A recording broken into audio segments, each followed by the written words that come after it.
رمضان شهر الانتصارات، شهر عرف عنه أن المسلمين فيه يحققون آمالهم، ذلك الشهر الذي ينتظره كثيرون بأعمال عظيمة.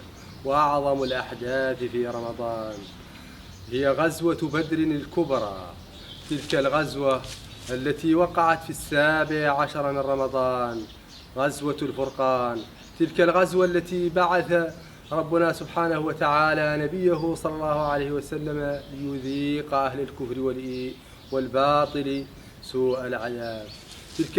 تلك الغزوة التي بين فيها المؤمنون تعلقهم بالله عز وجل، إذ تستغيثون ربكم فاستجاب لكم.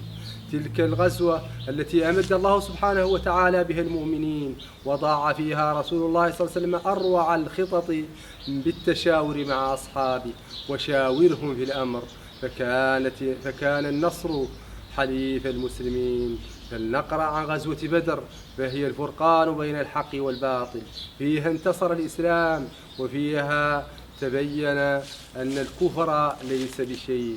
فهذه الغزوة لا يمكن أن تحصى فوائدها ولا ثمارها ولا نتائجها، فيكفيها أن أهل بدر قد قال النبي صلى الله عليه وسلم: وما يدريك إنه من أهل بدر، وما يدريك أن الله اطلع على أهل بدر، فقال: اعملوا ما شئتم فقد غفرت لكم.